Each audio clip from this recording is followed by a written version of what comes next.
Olá, pessoal. Vamos para a nossa videoaula de correção da atividade diagnóstica. Primeira questão é uma questão que abordava a água e sais minerais. Então, vamos ao enunciado.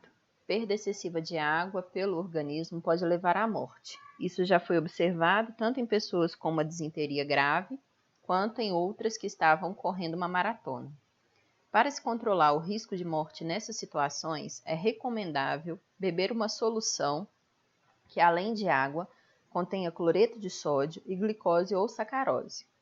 Uma solução desse tipo é o soro caseiro, que pode ser preparado com uma colher de sopa de açúcar e uma colher de café de sal de cozinha, em 1 litro de água filtrada ou fervida.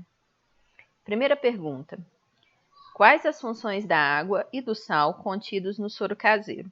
Então, como sugestão de resposta, eu dei o seguinte: o papel da água é garantir a reposição da água perdida na desidratação excessiva, enquanto o papel do sal é garantir a reposição dos eletrólitos, íons, perdidos juntamente com a água.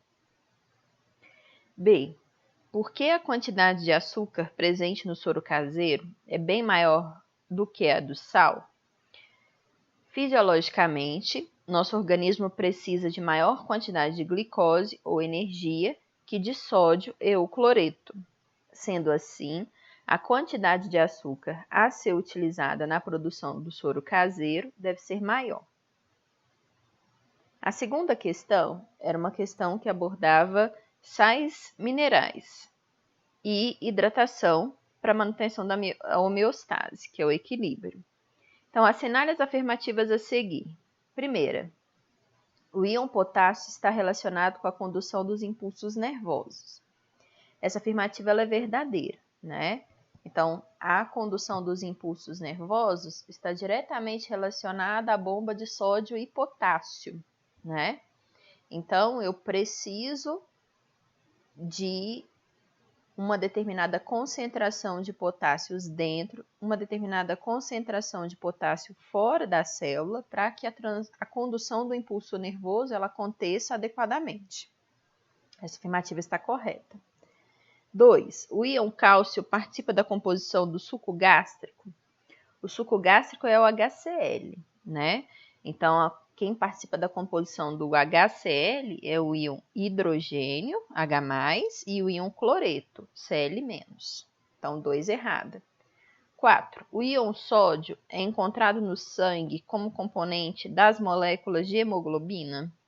Bem, o íon sódio ele vai ser encontrado no sangue, mas não como componente da hemoglobina, né? O principal sal mineral que vai compor a molécula de hemoglobina é o íon ferro 2+, ok? Então, 4 está errado. 8. O iodo é um dos componentes das moléculas da hemocianina, pigmento transportador de oxigênio presente no sangue dos crustáceos, né? Então, os crustáceos eles têm o sangue azul. O sangue azul é decorrente da presença de íon cobre, formando a hemocianina, que é o pigmento respiratório dos crustáceos, né? Então, ciano é azul.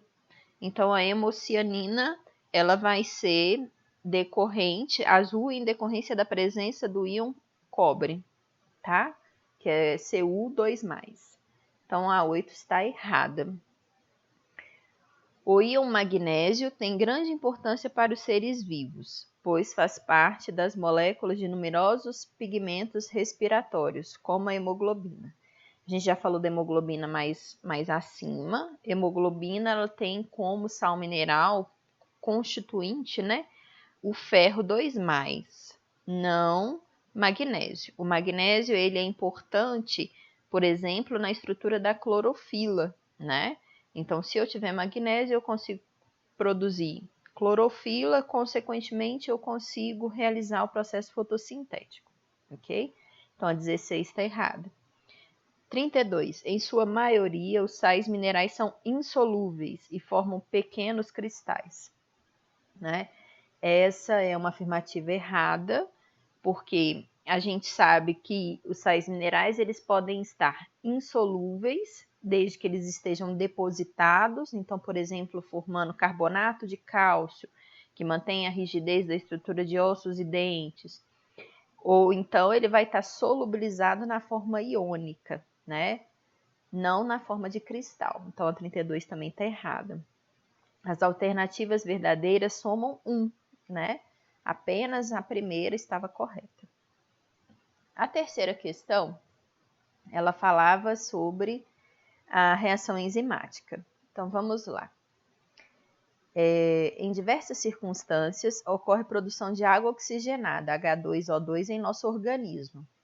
Na presença de íons ferro 2+, a água dá origem a um radical livre que ocasiona mutações no DNA. Nesse processo, a enzima catalase é importante, pois catalisa a produção de água e oxigênio a partir de água oxigenada. Para a verificação desse fato, realizou-se um experimento constituído de vários testes, nos quais, em tubos de ensaio contendo água oxigenada, acrescentaram-se diferentes materiais, conforme especificado na tabela adiante, medindo-se a quantidade de oxigênio liberada. Com base no experimento apresentado, julgue os itens. Então, você tem lá número do teste 1, 2, 3, 4, 5 e 6. Em todos os tubos você tinha água oxigenada. No primeiro tubo você não acresceu nada, você não teve desprendimento de oxigênio. No segundo tubo, você tinha água oxigenada e jogou catalase. Aí você teve desprendimento de oxigênio numa dosagem que ele chamou de 3 cruzes. No tubo 3, você tinha água oxigenada e jogou 1 grama de fígado bovino triturado. E você teve desprendimento de oxigênio em 2 cruzes. No tubo 4, você jogou 2 gramas de fígado bovino triturado sobre a catalase, sobre a água oxigenada. E aí você teve liberação de oxigênio na quantidade de 5 cruzes. Quando no tubo 5 você jogou 3 gramas de fígado bovino triturado sob a mesma água oxigenada, você liberou também oxigênio no que ele chamou de 5 cruzes. No tubo 6, quando você jogou um pedaço de fígado bovino cozido, você não teve desprendimento de oxigênio, né? O que a gente pode concluir só olhando esses resultados? O tubo 1 ele é um controle negativo. O tubo 6, ele é um controle negativo, né? O tubo 2, ele representa um controle positivo, porque nele você tem a reação água oxigenada mais catalase desprendendo o oxigênio. O tubo 6, você não tem o desprendimento do oxigênio, porque provavelmente o cozimento do fígado inativou a enzima catalase, que era responsável pelo desprendimento do oxigênio. Com 1 grama de fígado triturado, você teve uma determinada quantidade de oxigênio liberada. À medida que você aumenta essa quantidade de fígado acrescido, você tem um aumento do desprendimento, mas ele não é diretamente proporcional. Então, a gente percebe que 2 e 3 gramas de fígado bovino triturado desprendeu a mesma quantidade de oxigênio. Então, não é verdadeiro falar que quanto maior a quantidade de catalase acrescida, maior a quantidade de oxigênio desprendido, porque 2 gramas e 3 gramas liberaram a mesma quantidade de oxigênio. Feita essa avaliação, a gente vai para as afirmativas. O experimento evidencia a existência da catalase no fígado? Verdadeiro, né? Por que esse item é verdadeiro? A gente viu que o que catalisa a reação água oxigenada formando água mais oxigênio é a catalase. Se eu tenho desprendimento de oxigênio quando eu acresço o fígado, é porque nesse fígado tem catalase, ok? Então, primeira verdadeira. A segunda, os testes mostraram que a liberação de oxigênio é diretamente proporcional à concentração de enzima? Não. Provavelmente, 3 gramas de fígado tem mais concentração de catalase do que 2 gramas de fígado, mas, em termos de desprendimento de oxigênio, 3 e 2 gramas de fígado desprenderam a mesma coisa, então não é diretamente proporcional. Terceira, no teste 6, não ocorre liberação de oxigênio porque o calor desnatura e, consequentemente, inativa as enzimas? Sim. A gente aprendeu que as enzimas são passíveis de desnaturação. São 2 os fatores que desnaturam enzimas, ou variação térmica ou variação de pH.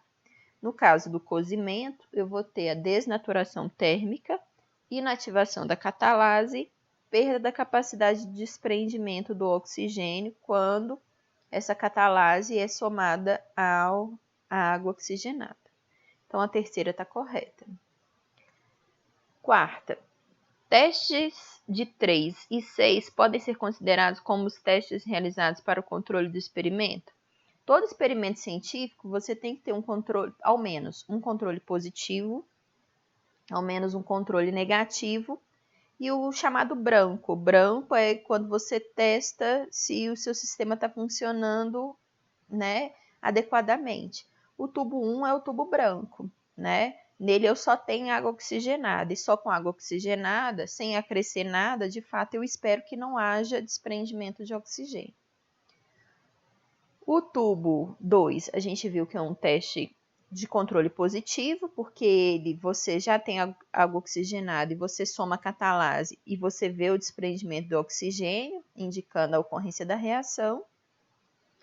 E o tubo 6, ele é um controle negativo, porque ele mostra que você tendo a água oxigenada mais a catalase inativada, você também não tem desprendimento de oxigênio. Então, os tubos 2 e 6 são controle, agora o 3 não, o 3 já é um tubo teste, ok? Então, a quarta está errada. E a quinta, a liberação de oxigênio cessa após um curto período de tempo por ocorrer consumo de enzima durante a reação? Essa é uma das afirmativas que vocês têm que saber com relação às enzimas. As enzimas não participam da reação, elas não são consumidas na reação, né? Então, se ela não é consumida, a reação não pode cessar.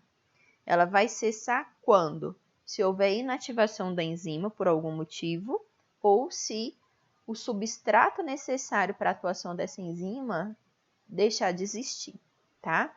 Então, a última alternativa também está errada. O exercício de número 4 é um exercício sobre vitaminas. As vitaminas podem ser classificadas quanto à solubilidade em hidrossolúveis ou lipossolúveis. Considerando tal classificação e observando que as deficiências vitamínicas, ou seja, as hipovitaminoses ou vitaminoses, podem causar doenças, assinale a proposição ou proposições corretas. 1. A deficiência de vitamina B1, tiamina, classificada como hidrossolúvel, causa beriberi? Bem, para saber qualquer uma dessas afirmativas, você tem que ter domínio das funções e do papel desempenhado por cada uma das vitaminas. De fato, a vitamina B1, ela é hidrossolúvel e ela, quando ausente ou deficiente, causa o beriberi. Segunda, a pelagra é causada pela deficiência da vitamina E, tocoferol, classificada como hidrossolúvel, né? Então, 2 pontos que a gente tem que abordar. Existem as vitaminas lipossolúveis, que são 4, K, A, D e E. A vitamina E, ela é lipossolúvel. Então, esse é um ponto em que você pode considerar essa afirmativa como errada. A outra característica que faz com que essa afirmativa esteja errada é que a pelagra ela é causada pela deficiência da vitamina B3. Então, existem 2 erros aí, né? A vitamina implicada no processo ou então a classificação da vitamina E também como uma vitamina hidrossolúvel. 4. O escórbuto ou escorbuto é causado pela deficiência de vitamina B9, ácido fólico, classificada como lipossolúvel. A gente viu quais são as vitaminas lipossolúveis, o complexo B não faz parte dele. Fora isso, o escorbuto ele é causado pela deficiência da vitamina C. Então, é a doença que estava relacionada com as grandes navegações, né? Então, era muito comum no período das grandes navegações que os marinheiros tivessem sinais de escorbuto, que era a aversão à luz, a hidrofobia, eram indivíduos que tinham sangramento gengival, né, muito intenso. E esses indivíduos, muitas vezes, eles foram acusados, né, de estarem amaldiçoados. Com isso, eles estariam amaldiçoando também os navios. Então, muitos deles foram jogados ao mar, né, como forma de tentar resgatar aquele navio ou aquela embarcação, até que se descobriu que, na verdade, todos aqueles sinais e sintomas eram característicos de uma avitaminose. A partir daí, foi indicada que nos navios, mesmo que fossem viajar por longos períodos, que eles tivessem fonte de vitamina C disponível para a população, né? E aí que se começou a exigir que as embarcações tivessem as frutas cítricas, principalmente, e também vegetais verdes, que eram as principais fontes de vitamina C para esses navegantes. Então, a 4 está errada. A 8, a vitamina A, retinol, classificada como hidrossolúvel, previne anemia perniciosa. A gente viu que a vitamina A ela é lipossolúvel e ela previne a cegueira noturna. A anemia perniciosa ela é prevenida pela ingestão do ácido fólico ou vitamina B9 e também da vitamina B12. Então, a 8 é errada. A 16, a deficiência da vitamina D, calciferol, classificada como lipossolúvel, causa o raquitismo? Exatamente. Né? Então, a deficiência de vitamina D, que é uma vitamina lipossolúvel, na infância ela causa o raquitismo. Na idade adulta, osteoporose. Então, a 16 está correta. Ela já fala o seguinte, a vitamina C, ácido ascórbico, classificada como lipossolúvel, previne a cegueira noturna. A gente viu que a vitamina C ela é hidrossolúvel e ela previne o escórbuto.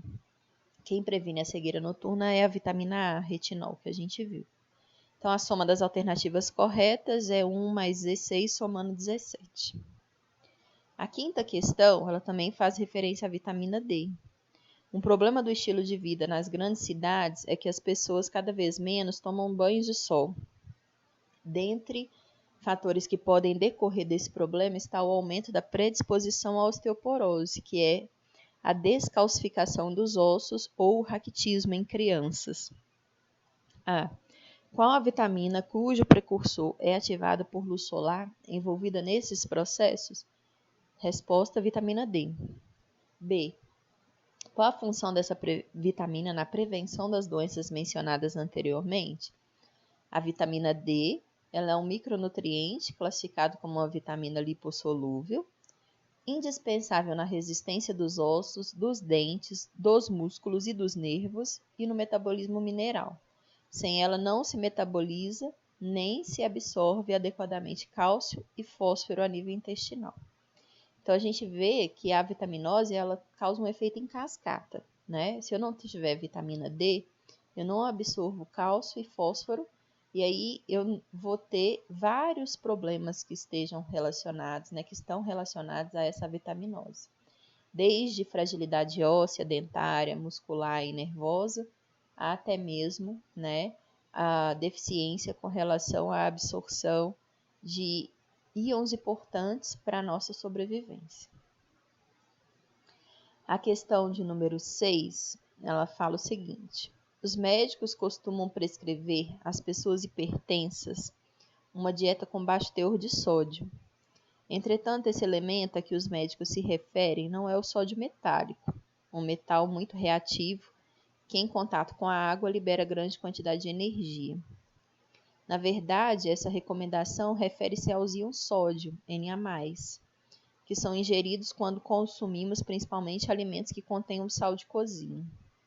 Da mesma maneira, quando os médicos prescrevem ferro às pessoas anêmicas, não quer dizer que elas devam comer pregos ou outro objeto feito de ferro. O que se indica é a ingestão dos íons de ferro 2, presentes, por exemplo, no sulfato ferroso. A partir das informações do texto, julgue os itens seguintes. 1. A hipertensão, na forma citada no texto, deve-se à elevação nas concentrações plasmáticas de Na+, que leva ao aumento do volume plasmático em virtude de. Essa afirmativa, gente, ela está correta. O que acontece? Quando a gente se alimenta de sal, né, sal de cozinha, nos alimentos, lá no nosso intestino, a gente vai ter a absorção desses íons sódio, né? E aí, esse íon sódio, quando ele entra na corrente sanguínea, ele vai trazer junto consigo as moléculas de água. E aí, o que vai acontecer? Se eu tiver uma ingestão alta de sal, eu vou ter muito sódio absorvido a nível intestinal. Consequentemente, eu vou ter muita água sendo absorvida para a corrente sanguínea. Isso vai aumentar o volume do meu plasma e, consequentemente, a minha pressão arterial. Por isso que os médicos indicam que para o hipertenso, principalmente aquele hipertenso que está descompensado, ele não está conseguindo, por um motivo ou outro, né, controlar a sua pressão arterial, é indicado que ele suspenda ou diminua drasticamente o consumo de sódio, né, de sal de cozinha. Com isso, ele vai ter menos sódio para ser absorvido no intestino, consequentemente, vai ter uma tendência a também absorver menos água, e aí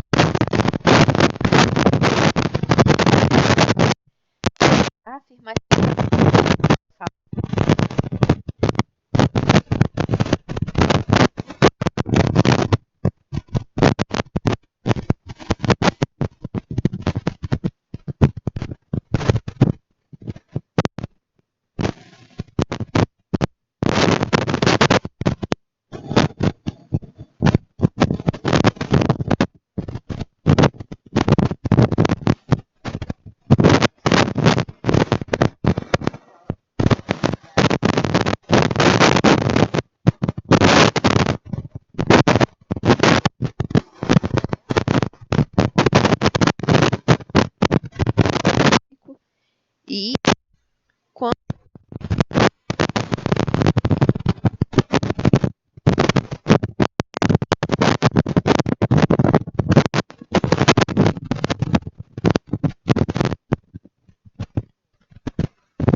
citoplasma da célula.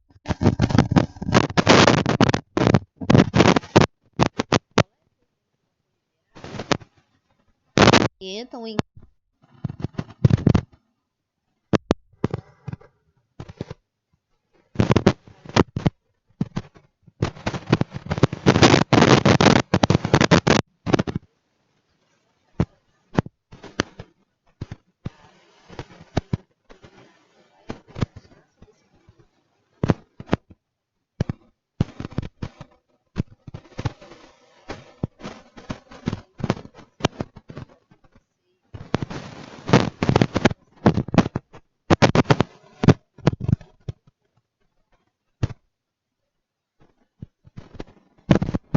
entre a base de uma fita com a base da fita seguinte. Perdão.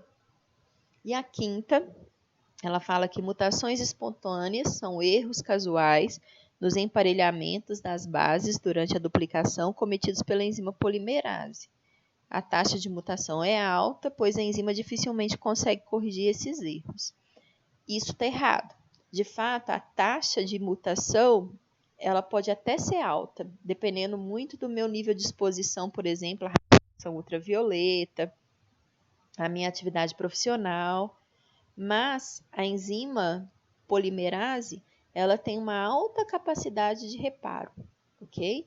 E é justamente isso que diminui a incidência de câncer. Se não fosse essa alta capacidade de reparo, provavelmente a taxa de câncer na sociedade seria muito maior, porque o câncer é justamente a perda do controle do processo de divisão celular, né? Demonstrando que a célula ela se reproduz agora sem controle a hora que ela quer. Então, essa afirmativa 5 está errada. Erradas, então, estão a 1, a 3 e a 5. E aqui ao lado, eu deixei para vocês sugestão, né, de correção para essa.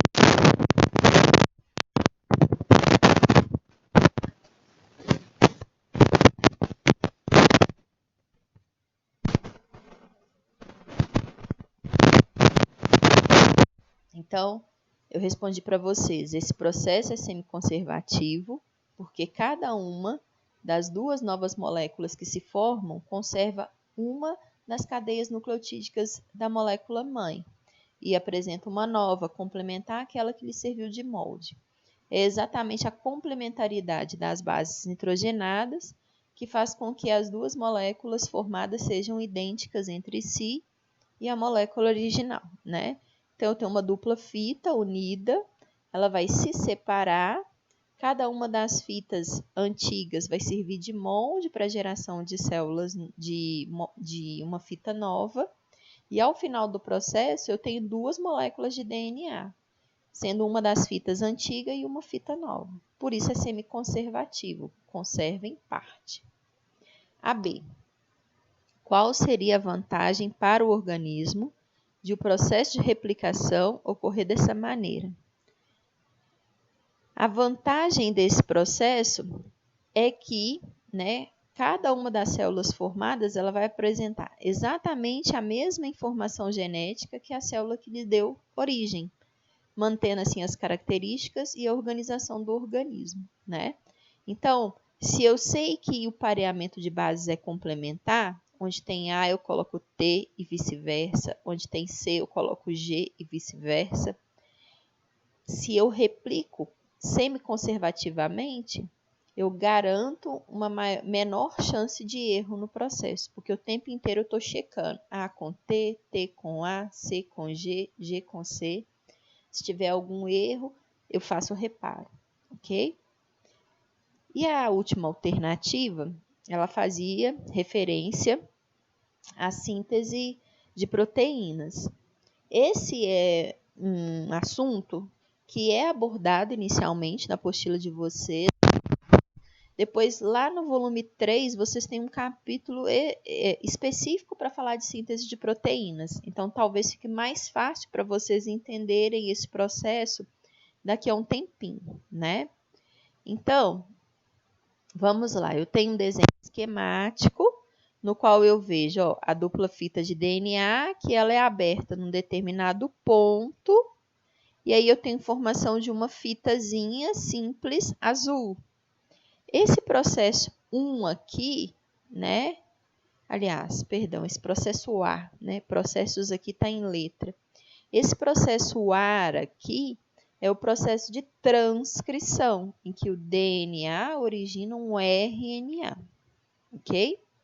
Esse processo B, eu estou vendo o ribossomo lendo esse RNA e produzindo uma outra molécula aqui, ó, formada de bolinhas, que são os aminoácidos, ligados entre si através de ligações peptídicas.